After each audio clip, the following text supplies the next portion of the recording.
దేవరాగం జ్ఞానయోగం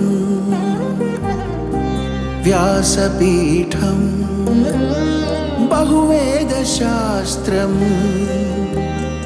బోధామృతహిత శ్రీమన్నారాయణం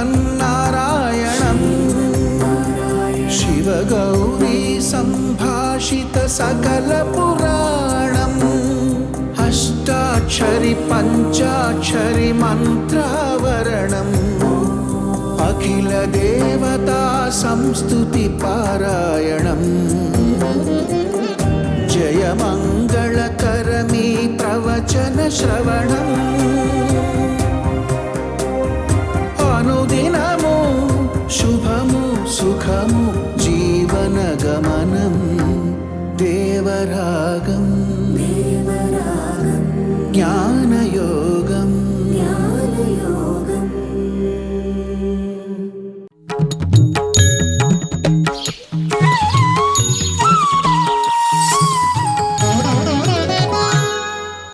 ఆపదామపహర్తారం దాతారం సర్వసంపదాం లోకాభిరామం శ్రీరామం భూయో భూయో నమామ్యహం. జై శ్రీమన్నారాయణ. ప్రియ భగవద్బంధువులారా, భగవద్గీత 18 అధ్యాయాల గ్రంథం. అందులో ఇంతవరకు 9 అధ్యాయాల గ్రంథాన్ని మనం అనుసంధానం చేసుకున్నాం, సంక్షిప్తంగా అనుసంధానం చేసుకున్నాం. మొదటి 6 అధ్యాయాల్లో అర్జునుడికి కలిగినటువంటి శోకానికి సమాధానం చెప్పాలి అని భావించిన శ్రీకృష్ణ భగవానుడు శోకానికి కారణం అజ్ఞానం. సూర్యుడు ఉదయం మనకి తూర్పు దిక్కున కనిపించి సాయంకాలానికి పశ్చిమానికి వెళ్ళిపోతాడు. అయ్యో వెళ్ళిపోయాడే అని మనం ఏడుస్తామా? అయ్యో చీకటి పడిపోతుందే, సూర్యుడు వెళ్ళిపోతున్నాడే అని మనం బాధపడతామా? తెలిస్తే విషయాన్ని స్పష్టంగా మనకది దుఃఖ కారణం కాదు. అది ప్రకృతికి సహజమైనటువంటి ఒక ధర్మము. తిరిగి సూర్యుడు అస్తమించిన తర్వాత మళ్ళీ ఉదయించును, అంతవరకు మనం వేచి ఉండవలే. ఈ విషయం తెలిసిందనుకోండి, వాడికి దుఃఖం రాదు. లేకపోతే అయ్యయ్యో సూర్యుడు వెళ్ళిపోయాడే అనేటటువంటి బాధ ఏర్పడుతుంది. అంటే అలాగే ఒక ప్రాణి విషయంలో అయినా దేహాన్ని విడిచి జీవుడు వెళ్ళడం అనేటటువంటిది సహజమయా? మంచి పనులు చేసి వెడితే వాడిని 10 మంది స్మరిస్తారు, చెడు పనులు చేసి వెడితే 10 మంది వాడిని ద్వేషిస్తారు. ఆ చెడు పనుల స్థాయి పెరిగితే ఇక్కడుండగానే వాడిని నలుగురు దండిస్తారు. దండించాల్సినటువంటి బాధ్యత కలిగినటువంటి వ్యక్తిగా నువ్వు ఉన్నావు కనుక కౌరవులు చేసేటటువంటి పనికి నీవు దండన విధించాల్సిన బాధ్యత ఉంది. అది నువ్వు విధించక్కర్లేకుండా వాళ్లే విధింపచేసుకునేట్టుగా యుద్ధానికి కాలు దువ్వి రంగాన్ని సిద్ధం చేశారు. కనుక ఇది ధర్మ యుద్ధము, నువ్వు చెయ్యవలసినది. నువ్వు చేయకపోయినప్పటికీ వాళ్ళు ఈ దేహాలు ఒకనాడు వదిలిపెట్టి వెళ్ళక తప్పదు. కానీ ఇప్పుడు జరిగేటటువంటి యుద్ధం వల్ల వాళ్ళకి ఒక దండన ఏర్పడడం చేత చేసినటువంటి దోషం కొంతైనా తగ్గే అవకాశం ఉంది. కనుక నువ్వు ఇప్పుడు యుద్ధం చేయడం అనేటటువంటిది వాళ్ళకి ఒక రకంగా ఉపకారం చేయడం. నువ్వు గెలుస్తావా వాళ్ళు గెలుస్తారా అనేది వేరే విషయం. నీ బాధ్యత దానిని అరికట్టుట. కనుక దానికి నువ్వు సిద్ధపడాల్సింది సుమా. అంతే తప్ప నేను వాళ్ళని ఏమైనా చేస్తే దానివల్ల కలిగేటటువంటి హింస వల్ల వాళ్ళకి పైలోకాలు వస్తాయో, ఏ లోకాలు వస్తాయో, ఉండేవాళ్ళంతా ఏమవుతారో, పైలోకాల్లోకి ఆల్రెడీ ఇదివరకే వెళ్ళిపోయిన వాళ్ళు ఏమవుతారో. సో ఇలాంటి ఆలోచనలన్నీ చేయడం అనేటువంటి అసందర్భము, అయుక్తము. నీకు బాధ్యత కలిగినటువంటి కార్యమేదో దానిని నువ్వు చేసి తీరవలే. ఇది చెప్పాలంటే నువ్వు, వాళ్ళు, దాన్ని ప్రేరేపించే నేను, అంతేకాదు ఈ కనిపించేటటువంటి ఆకారాలన్నీ కూడా కర్మతోటి ఏర్పడ్డవి కనుక వీటిని దేహాలుగా ఒక జీవుడికి ఇవ్వడం జరిగింది కనుక ఆ లోపల ఉండే జీవుడు వేరు, ఆ జీవుణ్ణి అందులో అలా ఉండేట్టు చేసినటువంటి నేను వేరు. ఇవన్నీ చెప్పాల్సి వచ్చింది అర్జునుడికి. సో భగవద్గీత మొదటి అధ్యాయంలో అర్జునుడికి కలిగినటువంటి శోకాన్ని చెప్పి, రెండవ అధ్యాయంలో అతనికి కలగాల్సినటువంటి జ్ఞానాన్ని కలిగించే ఉపదేశాన్ని ఆరంభం చేసి, అలాంటి జ్ఞానం కలిగిన వాడు చేయాల్సినటువంటి తన కర్మ ఆచరణ విధానం ఇలా ఉంటుంది అని రెండవ అధ్యాయంలో చెప్పాడు. చెప్పాల్సినంత రెండో అధ్యాయంలో పూర్తి అయిపోయింది. కానీ అసలు ప్రాథమికమైనటువంటి అవగాహనే లేని అర్జునుడికి మొత్తం సారం అంతటినీ 70 శ్లోకాల్లో చెప్పేస్తే మనిషికి ఏమెక్కుతుంది కనుక అర్థం కాల. దాంతో అతను ప్రశ్నలు వేయడం ప్రారంభం చేశాడు. ఏమిటన్న పని చేయమంటావా? మంచిగా తెలుసుకుని మరీ చెయ్యాలి అని అంటున్నావు అంటే తెలివికి ప్రధానమా, చేసే పనికి ప్రాధాన్యమా? సరే, పనే ప్రధానమయ్యా, కానీ ఆ పని చేయాలంటే వెనకాతల దానికి తగినటువంటి జ్ఞానపు ప్రోద్బలం, జ్ఞానపు సహకారం తప్పకుండా ఉండి తీరాలి. కనుక ఆ జ్ఞానాన్ని విడదీసి కర్మాచరణని చెప్పి 3వ అధ్యాయంలో, దానికి ఉండవలసినటువంటి జ్ఞానం ఏమిటి అనేటటువంటి దాన్ని విడదీసి ఆ జ్ఞానాన్ని 4వ అధ్యాయంలో. అయితే ఇవి రెండు కూడా అన్నానికి అన్నం, పప్పుకు పప్పులాగా రెండు విడిగా తినడానికి పనికిరావయా. ఈ రెండింటిని కలిపి తినాల్సి ఉంటుంది. అందుకోసం చేసేటటువంటి కర్మాచరణ అనేది వెళ్ళి జ్ఞానంలో చేరాలి, జ్ఞానం దాన్ని సంస్కరించాలి, అప్పుడు నువ్వు పని చేయాల్సి ఉంటుంది అని 5వ అధ్యాయంలో కర్మ సన్యాస యోగము అనే పేరుతోటి ఉండేటటువంటి జ్ఞానం సరి అయినటువంటి జ్ఞానం కావాలి. నిన్ను గురించినటువంటి జ్ఞానం నీకు కలగాలి, వీళ్ళందరి గురించినటువంటి జ్ఞానం నీకు కలగాలి.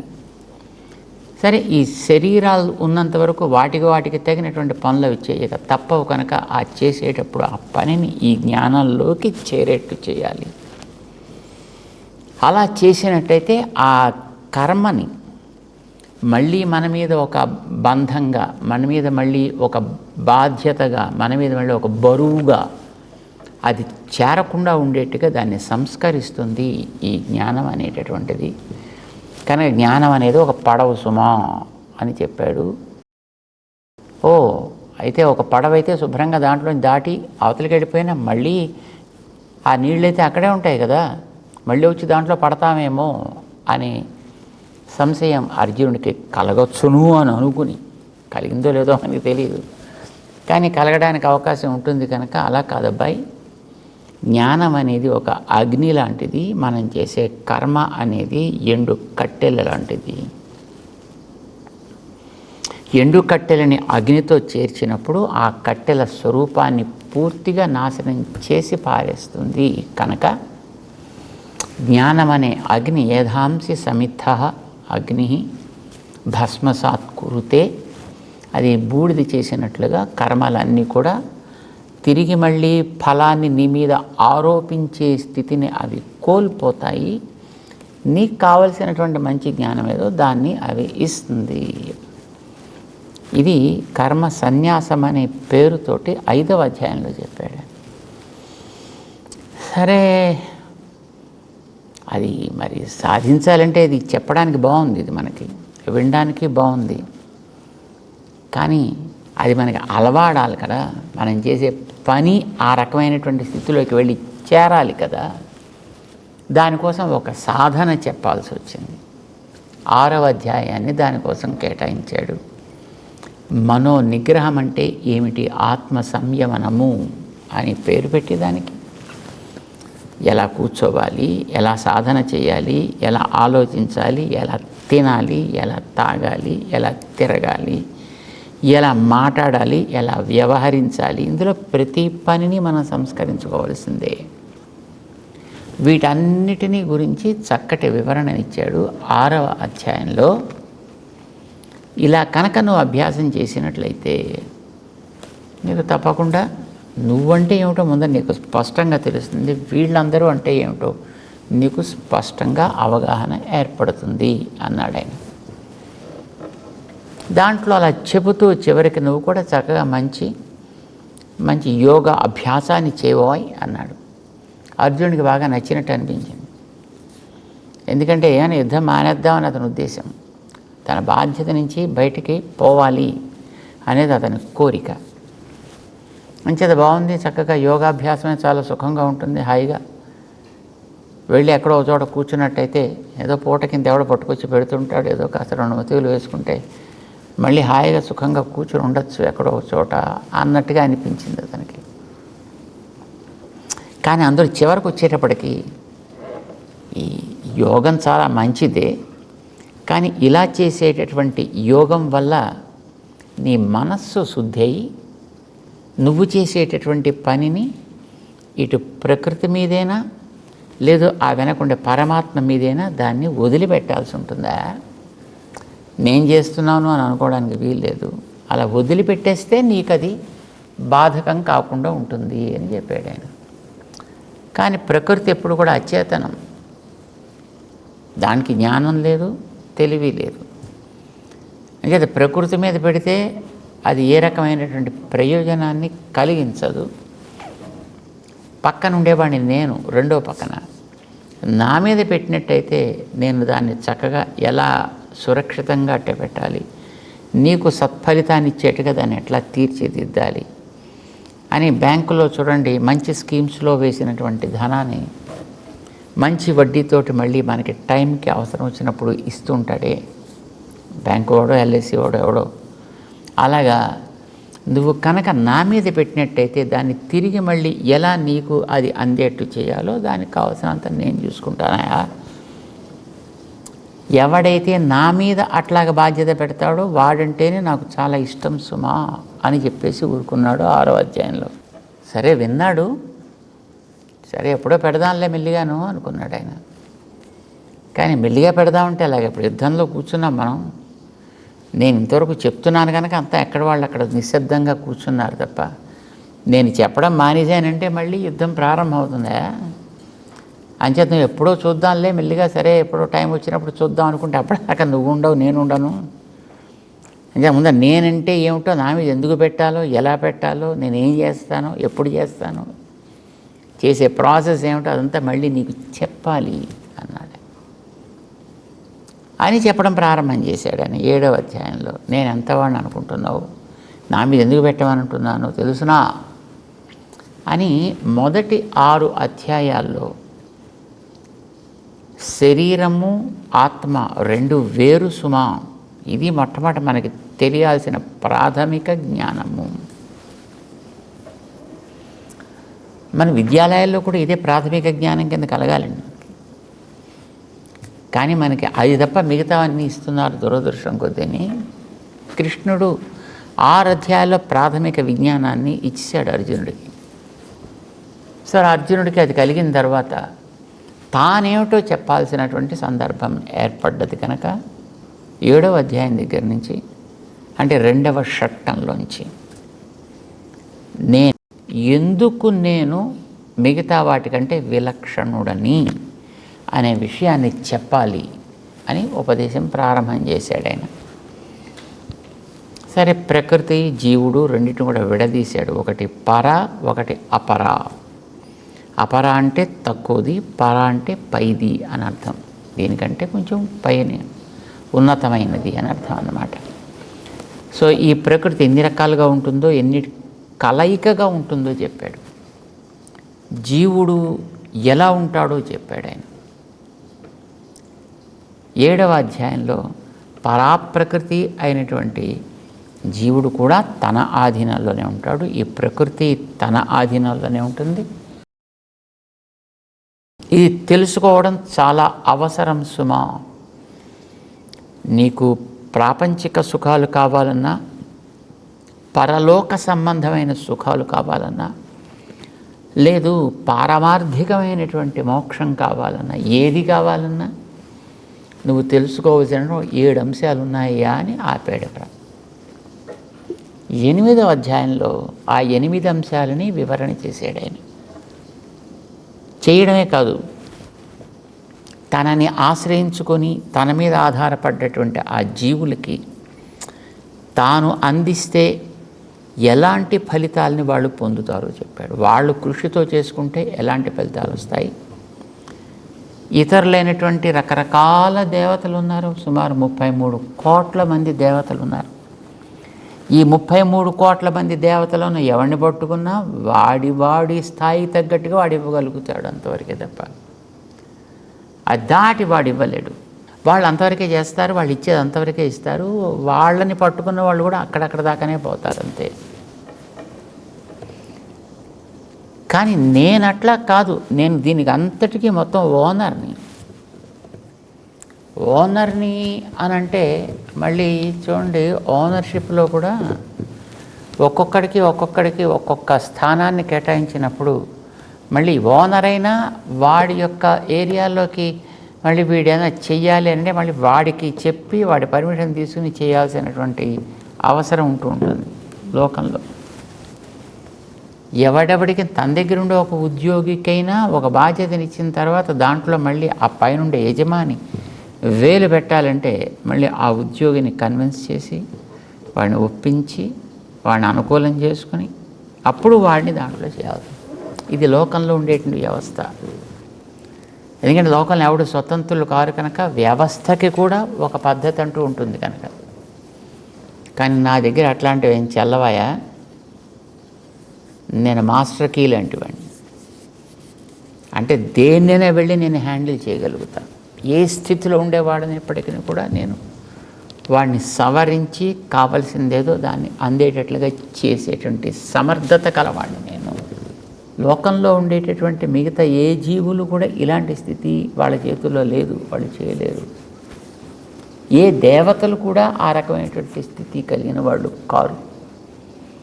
దేవతలంతా కూడా నా అధీనంలో ఉండేవాళ్ళే కనుక నా దగ్గరికి కనుక చేరగలిగినట్లయితే నేను ఇచ్చేది ఎట్లాంటిది ఇస్తానో తెలుసునా, ఇహలోక పురుషార్థాలు ఎట్లాంటివి ఇస్తానో తెలుసునా, పరలోక పురుషార్థాలు ఎట్లాంటివి ఇస్తానో తెలుసునా అని ఆ రెంటికి ఉండేటటువంటి మిగతా వాడు స్వయం కృషితో కానీ ఏ ఇతర దేవతల ప్రభావంతో కానీ వాడు సాధించేవి ఎలా ఉంటాయి, తానిస్తే అదే ఎలా ఉంటాయి, దీన్ని చూపించాడు 8వ అధ్యాయంలో. దానికి అక్షర పరబ్రహ్మం అని పేరు పెట్టాడు. దానికి అంటే తానిచ్చేటటువంటిది ఆత్మకి ఎప్పుడు కూడా నశింపు అనేటువంటిది లేకుండా ఉండేట్టుగా నేను ఇస్తాను. అది ఎప్పుడు నశించకుండా ఉండేట్టుగా నువ్వు కోరుకున్నటువంటి ఫలితాలేవో అది నశించకుండా ఉండేటట్లుగా నేను చేసి నీకు ఇస్తాను. మిగతా దేవతలైతే పాపం వాళ్ళకి అలా ఇచ్చేటువంటి యోగ్యతలు లేవు వాళ్ళకి. అది ఎంతవరకు అయితే అంతవరకే పోతుంది అది. కానీ నేను ఇచ్చేది మాత్రం వీటికి అన్నిటికంటే అతి విలక్షణమే. ఎంతకాలమైనా సరే నువ్వు దాన్ని అనుభవిస్తూనే ఉండొచ్చు. చేత కాలపు అడ్డు అనేటటువంటిది నీ విషయంలో నేను తీసేస్తాను. వస్తువు యొక్క హద్దు అనేది నీ విషయంలో తీసేస్తాను. చేత దేశపు హద్దులు, కాలపు హద్దులు, వస్తు పరిచ్ఛేదం, ఈ త్రివిధ పరిచ్ఛేద రాహిత్యం అని అంటుంటారు మన వాళ్ళు. అది ఏదో ఇంకో సందర్భం అనుకోండి. అలాగా ఈ 3 రకాలైన హద్దులు తీసేసి నీకు సుఖం అంటే ఇంకా సుఖమే అనుభవిస్తూ ఉండలాగా ఇలాంటి స్థితిని నేను ఇస్తా. అయితే ఆ ఇచ్చిన తర్వాత మళ్ళీ నీ అంతట నీకే అది అవసరం లేదు అని అనిపించి అందులోంచి నువ్వు బయటకు వస్తే, ఆ వచ్చిన తర్వాత నీ అక్కడి నుంచి పైకి వెళ్ళగలిగేటటువంటి యోగ్యతని నీకు కలిగిస్తా. మనకి భగవంతుడు ఇచ్చేటటువంటి ఆ అనుభవాలు ఎలా ఉంటాయో 8వ అధ్యాయంలో చెప్పి, అలాంటి అనుభవాలు మనం భగవంతుడి ద్వారా పొందాలి అని అంటే మనకు కావాల్సింది కేవలము భగవంతుడి మీద ప్రేమ. ఆ భగవంతుడిని మనం శరణాగతి చేసి అతన్ని మనం నిష్కల్మషంగా మనం ప్రేమించగలిగితే మనకి ఇంత యోగ్యతని ఆయన కలిగిస్తాను అని 9వ అధ్యాయంలో చెప్పాడు. దానికి అది ఆ అకల్మషమైనటువంటి ఆ ప్రేమ, భక్తి అని దాని అంటాం భగవంతుడి విషయంలో. ఉంటే అది ఎంత పావనమైనదో, ఎంత పవిత్రమైనదో, ఎంత జాగ్రత్తగా దాన్ని మనం ప్రోధి చేసుకోవాలో. ఇది రాజవిద్య, రాజగుహ్యము అనే పేరుతోటి 9వ అధ్యాయంగా ఉపదేశం చేశాడు. 9వ అధ్యాయంలో ఇది పొందాలి అని అనుకునేటువంటి వ్యక్తులలో ఉండేటటువంటి తారతమ్యాలను కూడా ప్రస్తావన చేశాడు.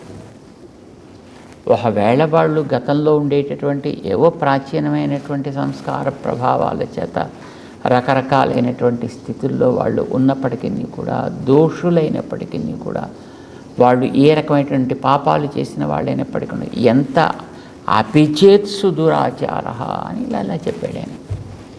అయినప్పటికీ కూడా వాళ్ళని ఆ రకమైనటువంటి మార్పు వాళ్ళలో వచ్చేట్టుగా నేను చేస్తాను. అంత ఉన్నతికి వాళ్ళు చేరగలిగేట్టుగా చేస్తా. చేయవలసిందేమిటి అంటే చాలా సులభమయ. మన్నాభవ మద్భక్త మధ్యాంచి మాం నమస్కురు. ఎంత సింపుల్గా చెప్పాడో చూడండి. మనసు నా మీద పెట్టుకో, నన్ను నిజంగా ప్రేమించు. ప్రేమ ఎప్పుడు కూడా సేవని చేయిస్తుంది కనుక దానికి తగ్గట్టుగా ఏమేమిటి నీకు మంచిది అనిపిస్తే ఆ సేవలు చేయి. చేసేటటువంటి శారీరక ప్రవృత్తులన్నీ కూడా నా కోసం చేయి. అది యజనము అని, దానికే యాగము అని పేరు పెట్టారు. పంచ సంస్కారాలు చేసేటప్పుడు గురువులు యాగము అని ఒక సంస్కారం మనకి చెప్తారు. యాగం అంటే ఇదే భగవంతుడు చెప్పింది. యజనము మద్యాజీ మాం నమస్కురు. నీ దగ్గర అది వినయంతో చేయి. ఈ రకమైనటువంటి స్థితిలో నువ్వు కనుక మత్పరాయణుడివి కనుక కాగలిగినట్లయితే, ఇలాంటి స్థితి కనుక నీలో ఏర్పడగలిగితే తప్పనిసరిగా మామేవ ఏష్యసి, నా అంత వాడివి నువ్వు కూడా అవుతావయ్యా, నన్ను పొంది తీరుతావు. అంచేత నీకు ఏ రకమైనటువంటి మనసులో సంశయమో అక్కర్లేదు.